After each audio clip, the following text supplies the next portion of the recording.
24 मई 1971 की अव्यक्त मुरली है। मुरली की हेडिंग है पोजीशन में ठहरने से अपोजिशन समाप्त। पोजीशन में ठहरने से अपोजिशन समाप्त।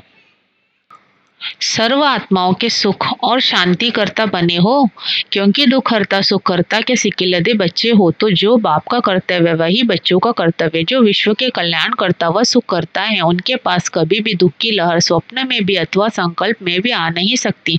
तो ऐसी स्थिति बना रहे हो, वह इस स्थिति में स्थित रहते हो। जब से नया जन्म लिया, बाप दादा के सिकिलदे बच्चे बने, तो सर्वशक्तिवान के संतान के पास कोई भी प्रकार का संताप आ नहीं सकता।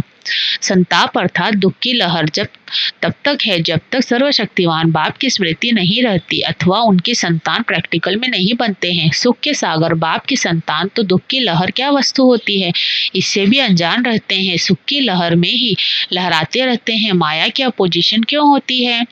अपोजिशन का निवारण बहुत सहज है। अपोजिशन से सिर्फ अ शब्द निकाल दो तो क्या हो जाएगा? पोजीशन में ठहरने से अपोजिशन होगा। अगर अपने पोजीशन पर स्थित हैं तो माया की अपोजिशन नहीं होगी। सिर्फ एक शब्द कट कर देना है। अपने पोजीशन में ठहरना यही याद की यात्रा है। जो हूँ जिसका हूँ उसमें स्थित होना यही याद की यात्रा है। मुश्किल है क्या? जो जैसा है ऐसा अपने को मानने में मुश्किल होता है क्या?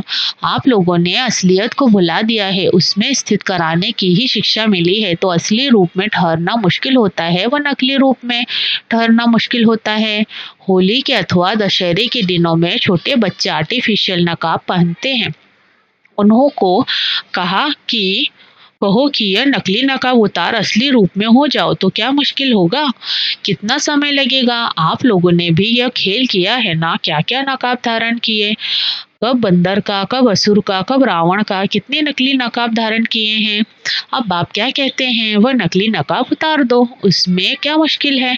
तो सदैव यह नशा रखो कि असली स्वरूप, असली धर्म, असली कर्म हमारा कौन सा है। असली नॉलेज के हम मास्टर नॉलेजफुल है, यह नशा कम है। यह नशा सदैव रहे तो क्या बन जाएंगे? जो बन जाएंगे उसका यादगार देखा है। दिलवाला मंदिर है तपस्वी कुमार और तपस्वी कुमारियों का यादगार, और सदैव नशे में स्थित रहने का यादगार कौन सा है? अचल घर। सदैव उस नशे में रहने से अचल अडोल बन जाएंगे, फिर माया संकल्प रूप में भी हिला नहीं सकती, ऐसे अचल बन जाएंगे। यादगार है ना कि रावण संप्रदाय ने पांव हिलाने की कोशिश की लेकिन जरा भी हिला न सके। ऐसा नशा रहता है कि यह हमारा यादगार है, या समझते हो कि यह बड़े बड़े महारथियों का यादगार है? यह मेरा यादगार है। ऐसा निश्चय बुद्धि बनने से विजय अवश्य प्राप्त हो जाती है। यह कभी भी नहीं सोचो कि यह कोई और महारथियों का है। हम तो पुरुषार्थी हैं। अगर निश्चय में स्वरूप की स्मृति में ही कमजोरी होगी तो कर्म में भी कमजोरी आ जाएगी। तो सदैव हर संकल्प निश्चय बुद्धि का होना चाहिए। कर्म करने के पहले यह निश्चय होना करो कि विजय तो हमारी हुई पड़ी है। अनेक कल्प विजयी बने हो। जब अनेक कल्प अनेक बार विजयी विजय माला में पिरोने वाले, पूजन होने वाले बने हो तो अब वह रिपीट नहीं करेंगे। वही बना हुआ कर्म दोबारा रिपीट करना है। इसलिए कहा जाता है कि बना बनाया बनी बनाई बन रही, यानी बना हुआ है लेकिन अब फिर से रिपीट कर बना बनाया। जो कहावत है उसको पूरा करना है। जब निश्चय हो जाता है कि मैं यह हूँ, वह यह मुझे करना ही है, मैं कर सकता हूँ, तब वह नशा चढ़ता है। निश्चय नहीं तो नशा भी नहीं चढ़ता है। निश्चय है तो नशे की स्थिति के सागर में लहराते रहेंगे। ऐसी स्थिति का अनुभवी मूर्त जब बन जाएंगे तो आपकी मूर्त से सिखलाने वाले की सूरत दिखाई देगी। तो ऐसे अनुभवी मूर्त हो जो बाप और शिक्षक की सूरत आपकी मूरत से प्रत्यक्ष हो। ऐसे न बने हो व बन रहे हो। सफलता के सितारे हो व उम्मीदवार सितारे हो। सफलता तो जन्मसिद्ध अधिकार है, क्योंकि जब सर्वशक्तिवान कहते हो तो असफलता का कारण है शक्तिहीनता। शक्ति की कमी के कारण माया से हार खाते हैं। जब सर्वशक्तिवान बाप की स्मृति में रहते हैं तो सर्वशक्तिवान के बच्चे होने के कारण सफलता तो जन्मसिद्ध अधिकार हो गया। हर सेकंड में सफलता समाई हुई होनी चाहिए। सफलता के दिन समाप्त। अब सफलता हमारा नारा है। यह यह स्मृति में रखो।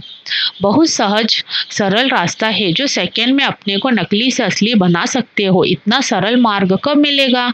कभी भी नहीं।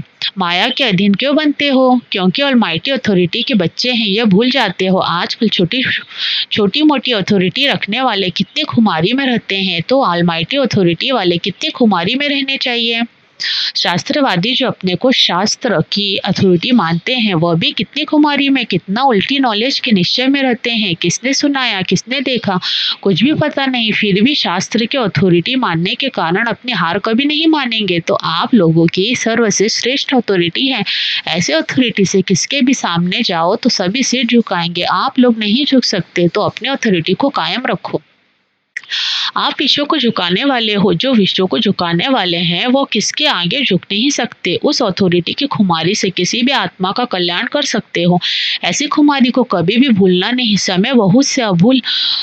बहुत समय से अभूल बनने से भविष्य में बहुत समय के लिए राज्य भाग्य प्राप्त करेंगे। अगर अल्पकाल इस खुमारी में रहते हैं तो राज्य भाग्य भी अल्पकाल के लिए प्राप्त होता है। यहाँ तो अभी आए हो सदाकाल का वर्षा लेने, न कि अल्पकाल का। सिर्फ दो बातें साथ साथ याद रखो। बात एक ही है, शब्द भिन्न भिन्न है। बिल्कुल सहज से सहज दो बातें सरल शब्दों में कौन सी दिखाई जाती हैं? ऐसे दो शब्द साथ याद रहे तो स्थिति कभी नीचे ऊपर नहीं हो सकती। अल्फ और वाशाई याद रहे तो कभी स्थिति नीचे ऊपर नहीं होगी। दो शब्दों की ही बात है। कोई अनजान बच्चे को भी अल्फ और बे याद करने के लिए कहो तो भूलेगा? आप मास्टर सर्वशक्तिवान भूल सकते हो। जिस समय विस्मृति की स्थिति होती है तो अपने से ये बातें करो, मैं मास्टर सर्वशक्तिवान अल्फ और बे को भूल गया। ऐसी बातें करने से शक्ति जो खो देते हो उसकी फिर से स्मृति आ जाएगी। है सिर्फ मनन और वर्णन करना। पहले मनन करो और बाद में फिर वर्णन करो। जो बातें मनन की जाती है उनको वर्णन करना सहज हो जाता है, तो मनन करते और वर्णन करते चलो। यह भी दो बातें हुई। मनन करते करते मग्न अवस्था ऑटोमेटिकली हो जाएगी। जो मनन करना नहीं जानते वो मग्न अवस्था का भी अनुभव नहीं कर सकते। ताज और तख्त नशीन अभी बने हो व भविष्य में बनेंगे। अभी तो ताज और तख्त नहीं है ना, बेगर हो। संगम युग का तख्त नहीं जानते हो? सारे कल्प के अंदर सभी से श्रेष्ठ तख्त का मालूम नहीं है? बाप दादा के दिल रूपी तख्त नशीन नहीं बने हो? जब याद रहेगा तब तो बैठेंगे। तख्त है तो ताज भी होगा, ताज बिना तख्त तो होगा ही नहीं। कौन सा ताज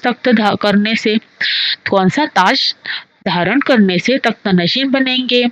बाप दादा संगम पर ही ताज व तख्त नशीन बना देते हैं। इस ताज और तख्त के आधार से भविष्य ताज तख्त मिलता है। अभी धारण नहीं करेंगे तो भविष्य में कैसे धारण करेंगे? आधार तो संगम युग है ना। ताज भी धारण करना पड़े, तिलक भी धारण करना पड़े और तख्त नशीन भी बनना पड़े। तिलक सदैव कायम रहता है, वो कभी कभी मिट जाता है। ताज, तिलक और तख्त ये तीनों ही संगम युग की बड़ी से बड़ी प्राप्ति है। इस प्राप्ति के आगे भविष्य राज्य कुछ भी नहीं। जिसने संगम युग का ताज तख्त नहीं लिया उसने कुछ भी नहीं लिया। विश्व के कल्याण की जिम्मेवारी का ताज है। जब तक यह ताज धारण नहीं करते तब तक बाप के दिल रूपी तख्त पर विराजमान नहीं हो सकते। अपना हक जमा करके जाना, नहीं तो बड़ा मुश्किल होगा। मधुबन में ताज व तख्त नशीन बनकर जाना। जब हिम्मतवान निश्चय बुद्धि बनते हो